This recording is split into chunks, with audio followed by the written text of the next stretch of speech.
அன்பர்கள் அனைவருக்கும் வணக்கம். கன்னிராசி அன்பர்களே, கன்னிராசி ஒரு நில ராசி. இதன் அதிபதி புதன் பகவான்.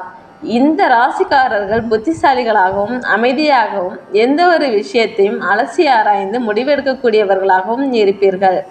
பார்ப்பதற்கு அமைதியாக இருந்தாலும் உங்கள் வேலையை அர்ப்பணிப்போடு நேர்மையாக செய்து முடிப்பீர்கள். அநியாயத்தை கண்டால் தட்டி கேட்கும் குணம் கொண்டவர்கள் நீங்கள். உங்கள் வாழ்க்கையில் நன்மைகள் பெற உங்கள் ராசி அதிபதியான புதனின் அம்சமான நாராயணனை புதன்கிழமைகளில் வழிபடுவது நல்லது. ஓம் நமோ நாராயணா போற்றி என்று 3 முறை மனதார பிரார்த்தனை செய்யுங்கள். நீங்கள் நினைத்த நல்ல காரியங்கள் விரைவில் நடக்க நாங்கள் உங்களுக்காக இறைவனிடம் வேண்டிக் கொள்கிறோம். உங்கள் முயற்சிகள் அனைத்தும் வெற்றி பெற வாழ்த்துக்கள். இந்த மாதம் உங்களுக்கு அதிர்ஷ்டமான மாதமாக இருக்கும். திருமணம் தாமதமானவர்களுக்கு இப்போது திருமணம் யோகம் கைகூடும். பதவி உயர்வு கிடைக்க வாய்ப்புள்ளது. புதிய இடம் வாங்கும் முயற்சி வெற்றி பெறும். கலைஞர்களுக்கு நல்ல முன்னேற்றம் உண்டாகும். வெளிநாட்டு வேலைக்காக காத்திருப்பவர்களுக்கு வாய்ப்புகள் வந்து சேரும். குடும்பத்தில் சுப நிகழ்ச்சிகள் நடக்கும். பணவரவு அபரிதமாக இருக்கும். இளைய சகோதரர்களால் சிறிய பிரச்சனைகள் வரலாம். எனவே அவர்களிடம் கவனமாக இருக்கவும். வாகன பயணத்தின் போது எச்சரிக்கை தேவை.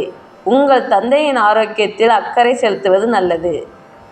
தொழில் ரீதியாக நல்ல வெற்றி வாய்ப்புகள் கிடைக்கும். குடும்பத்தில் அனுசரித்து செல்வது நல்லது. தேவையில்லாத வாக்குவாதங்களை தவிர்க்கவும். தாய் தந்தையின் உடல் ஆரோக்கியத்திலும் கவனம் செலுத்துங்கள்.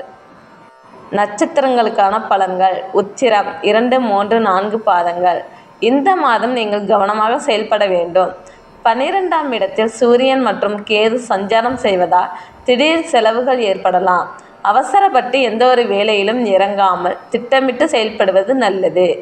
எனினும் சத்ரு ஜெயஸ்தானத்தில் சஞ்சரிக்கும் ராகு பகவானின் அருளால் பெரிய பாதிப்புகள் வராது. எதிரிகளின் தொல்லை, வியாபார தடை மற்றும் இழுபறியாக இருந்த வழக்குகள் காணாமல் போகும்.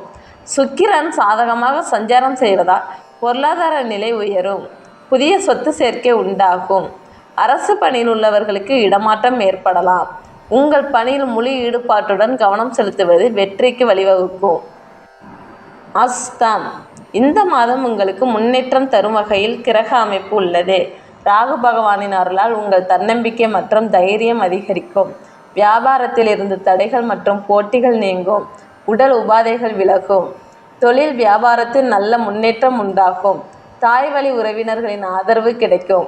மன அமைதியும் மகிழ்ச்சியும் ஏற்படும். உங்கள் செல்வாக்குகள் உயரும். செலவு விஷயங்களில் கவனமாக இருங்கள். புதிய முதலீடுகளை தவிர்ப்பது நல்லது. சித்திரை 1, 2 பாதங்கள். தைரியசாலியான நீங்கள் இந்த மாதம் அவசர முடிவுகளை தவிர்ப்பது நல்லது. செலவுகள் அதிகரிக்க வாய்ப்புள்ளது. பொருளாதார ரீதியாக முன்னேற்றம் காண வழக்கமான வேலைகளில் மட்டும் கவனம் செலுத்துவது நல்லது. குடும்ப உறுப்பினர்களின் ஆலோசனையை ஏற்றுக்கொள்வது நன்மை தரும். குடும்பத்தில் நிம்மதியான சூழல் உண்டாகும். கணவன் மனைவிக்கிடையே இருந்த சண்டைகள் நீங்கும். புதன் சாதகமாக சஞ்சரிப்பதால் மாத கடைசியில் சில அதிர்ஷ்ட வாய்ப்புகள் வந்து சேரும். மாணவர்களுக்கு கல்வியில் அக்கறை அதிகரிக்கும். சிறு வியாபாரிகள் நல்ல முன்னேற்றம் காண்பார்கள். கன்னிராசி அன்பர்களே, உங்கள் வாழ்க்கை சிறப்பான முன்னேற்றங்களை பெற வாழ்த்துக்கள்.